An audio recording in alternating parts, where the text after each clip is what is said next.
Although academia would like you to believe they possess a detailed, complete history regarding the construction of Easter Island, just like any other seemingly impossible site found around the world, any explanation as to how these supposedly documented events were indeed undertaken remains absent. We recently postulated that much of the ancient ruin that is Easter Island, and perhaps the most impressive features still to be found upon the island, are more than likely buried beneath past landslides once caused by rapid deforestation. And, as predicted, with this realized and archaeological excavations commenced, we soon knew just how deep this ancient sediment actually is, and as such, the controversial discoveries began to surface. Not only are there ancient Moai statues, stretching into the hundreds of tons of weight dotting the island, but how these were moved into position is knowledge lost to the chasm of history. However, although academia would like you to believe that these tasks were completed within the last 1,000 years, the evidence of a past advanced civilization actually having been responsible is all over the island. After shallow excavations were undertaken around Anahu, one of the many ancient ceremonial platforms, polygonal masonry, uncannily similar to that found within Giza, Peru, Bolivia, and indeed all other as yet unexplained sites around the world, was indeed unearthed. An additional piece of evidence we feel may one day help to eventually unravel the mystery of not only Easter Island, but many other ancient sites around the world, is in its past title. Once known as the Navel of the World, it is interestingly one of many. A number of other ancient sites, thanks to our own more modern ancestors, retain their ancient titles as navels. Were these ancient civilizations somehow able to tap into a mysterious energy grid that can be found crisscrossing our Earth? It is undeniable that many of the most ancient sites found all over the planet can be found located upon purported ancient energy lines. Were these placements a mere coincidence? Were they placed there for another reason? Or were they indeed tapping into an energy field which allowed them to shift such weights? Chipito Chenua is an intriguing artifact that can be found upon the island. With such an extremely well-preserved, untouched history found upon the island, Chipito Chenua is still remembered as an artifact once used by ancient elders, used to summon something called mana, which interestingly translates as earth energy. These elders then inexplicably used this energy to float multi-ton statues across the coastline, placing them in their final resting places. Are all these connections, artifacts, and historical accounts mere coincidence? Or are we truly onto something? Only time will tell. Easter Island, undoubtedly one of our favorite ancient places. Not only does its existence resonate with the mission of our channel, but its volumes of compelling stories, legends, and still existing ruins makes it one of the most intriguing places to explore anywhere on Earth. Not only are there legends of a magical earth force known as mana, having once been responsible for the as yet unexplained movement and placement of the gigantic Moai statues that can be found littering the coastlines, but there were also endless tales of astonishing bravery, often attached to feats of survival. It is believed that over its long history, several catastrophic population crashes have befallen the islanders. One, in particular, according to the geology of the island, took place a very long time ago. Once covered in thick forests, dense trees fed by the fertile lands at some point within antiquity, these forests experienced extreme and rapid deforestation. It is currently not known what happened to the wood acquired, but it is possible that just like the enormous statues, and indeed the inhabitants at the time, were buried under landslides, which occurred after the forests were felled. The island of Easter is, in fact, an entire buried treasure. The inhabitants at the time of this deforestation, and quite possibly their entire existence, was once buried under enormous landslides.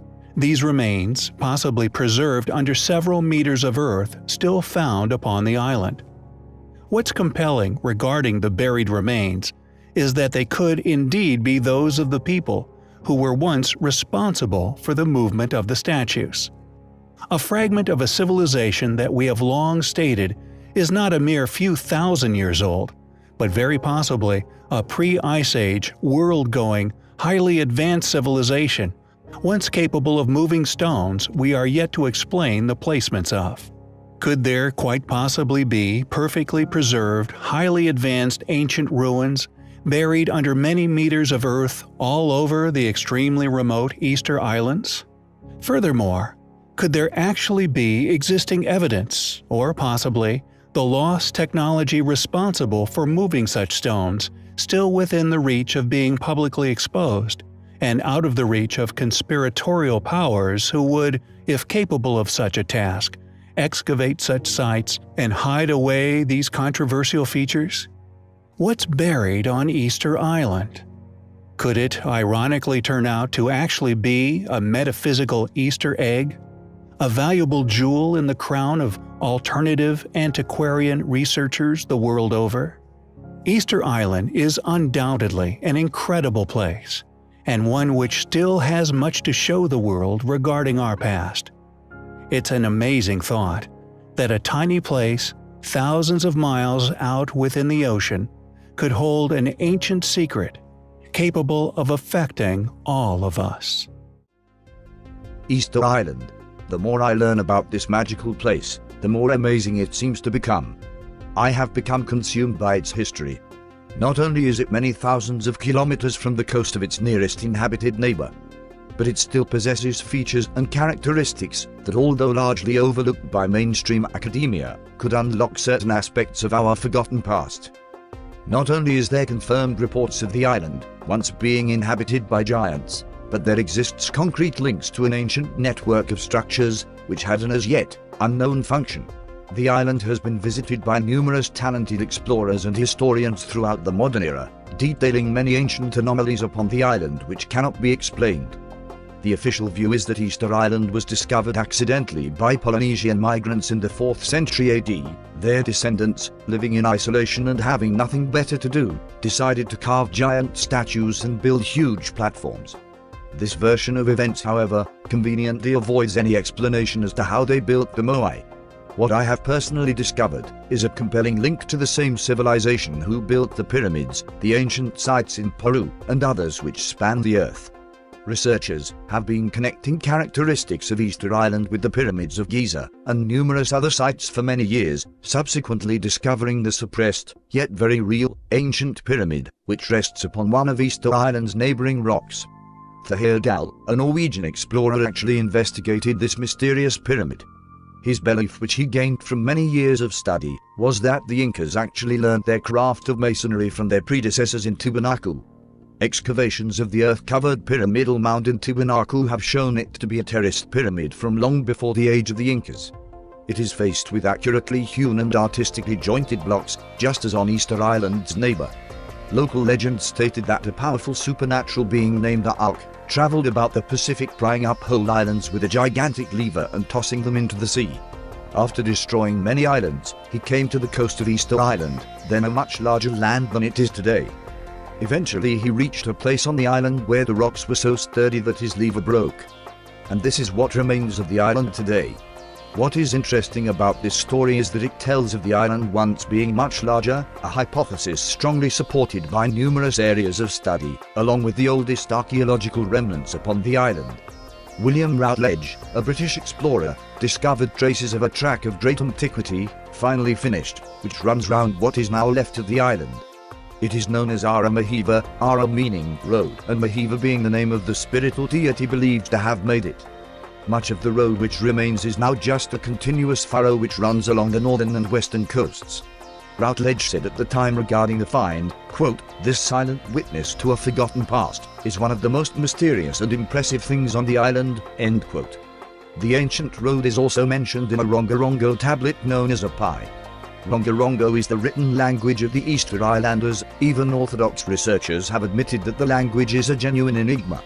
Rongorongo now survives only as markings on 25 pieces of wood scattered around the world's museums. The tablet contained the following: when the island was first created and became known to our forefathers, the land was crossed with roads beautifully paved with flat stones. Heki was the builder of these roads, and it was he who sat in the place of honor in the middle where the roads branched in every direction. The roads were cunningly contrived to represent the plan of the web of the grey and black pointed spider, and no man could discover the beginning or end thereof. Charles Love has examined about 20 kilometers of the 40 kilometers of roads built from Rano Raraku, focusing on the 3 main roadways plus several branch roads. Describing his findings as startling. The island's statues, roads, walls and platforms were all clearly built with a forgotten knowledge and were built for a purpose. According to Egyptian legend, the Sphinx contained portals, a topic I have covered previously. According to its function, 2 sphinx would be on separate horizons from one another. With sphinxes and a very ancient pyramid being discovered in Zinda, I suspected this may have been the location of the other site. However, Giza, Zinda and Easter Island lay on a direct line from one another, a line of travel which wraps around to the exact other side of the earth. One of the former names for Easter Island is the navel of the world. The megalithic Inca capital in Peru was called Cuzco, also meaning navel. The same name was also applied in ancient times to many other sacred places for some reason. It is also similar phonetically and semantically to the Egyptian Mot Ra, meaning essentially the eye of the sun. Francis Mazier, who conducted archaeological excavations on the island in 1963, was told by a native elder that the first men to live on the island were the survivors of the world's first race. They were yellow, very big, with long arms, huge ears. Although their lobes were not stretched, they had pure yellow hair and their bodies were hairless and shining. They did not possess fire. This race apparently once existed on 2 other Polynesian islands, and they came by boat from a land that lies behind America. He also noted that most of the island's statues are 5.5 to 7 meters tall, and very few are shorter than 3 meters. About 55 statues are made of other stone, red scoria, basalt, or trachyte. The largest statue ever made, El Gigante, still lies unfinished at Rano Raraku Quarry. It was a monstrous 21.6 meters long and weighed up to 270 tons. Carvers completed the front and sides, but was never liberated from the rock. John Macmillan believed the statues expressed haughty scorn and imperious will. It is the expression of victorious warriors and empire makers. Though the arrogant and resolute look is given to the faces of all the statues, it is never the same on 2. Everyone looks as if it had been intended to be an individual portrait. Was Easter Island intended to be a temple celebrating death and the path of the sun, that during its original construction was halted due to some form of cataclysm? It would appear, according to the information gathered thus far, that a pre-Incan civilization originally constructed a temple upon this once larger Polynesian island. That subsequently fell into the sea. The remnants of this forgotten people would continue their lives upon the island, passing on a form of this forgotten knowledge which built the pyramids, constructed the statues, and was responsible for many other ancient sites across the world. The figures are as hard as bone below the outer surface, and so is the exterior surface where it has not been subjected to the rain. At one point, an attempt was made to decapitate a statue. It ended in complete failure. Using a hammer and chisel, a member of Heyerdahl's team took half an hour to chip off a bit of rock smaller than the size of a fist in the quarry. At some point in time, it would appear, this last remaining group of people who possessed this lost knowledge was finally extinguished from history. It seems the island's subsequent inhabitants attempted their feat, as when modern explorers made it to the island, the quarry was littered with thousands of crude pickaxes, known as toki, made of dense basalt. Heyerdahl discovered these tools to be useless at quarrying the hard stone. The islanders had a legend that the statues were moved to the platforms and raised upright by the use of mana, a form of supernatural mind power. Either the god Makemake, or priests or chiefs commanded them to walk or to float through the air. The use was made of a finely crafted stone sphere, 75 centimeters in diameter, called Tepi Tokara. Interestingly, it translates as the golden navel, or the navel of light. Their mana would then make the statues walk out of the quarry and across the island in a clockwise spiral. Francis Maziere was one of the few scholars to take the legends about mana seriously. Quote, "What if certain men at a certain period were able to make use of electromagnetic or anti-gravitational forces? On the side of the volcano there is something wonderfully strange. Here statues were brought down over the top of dozens of others, without leaving any marks. Yet the movement of 10 or 20 tons is by no means child's play. The natives said that everything died on Easter Island when mana left it, while at the same time I see the amazing evidence of a quite extraordinary past. It may be that parapsychology will find a sympathetic vibration in this island with its perturbed, confusing magnetism." End quote. Some, the ceremonial platforms, are quite small, but others, the older platforms, are remarkable pieces of engineering, 150 meters or more long, and up to 7 meters in height. Some require the moving of 300 to 500-ton stones, while the Taha complex comprised of 3 structures requiring the movement of 23,000 cubic meters of rock and earth, weighing an estimated 2,000 tons. Moai statues are also exclusive to the Rapa Nui people, and the techniques used to move them and carve them is clearly something they learnt from the original group of inhabitants. I now strongly believe that upon and around the island there are numerous undiscovered giant skeletons of a forgotten race, along with many ancient ruins which have been lost to history. With a surviving language unlike anywhere on Earth, advanced building techniques buried under past events, the connection of other ancient sites across the world to Easter Island becomes undeniable.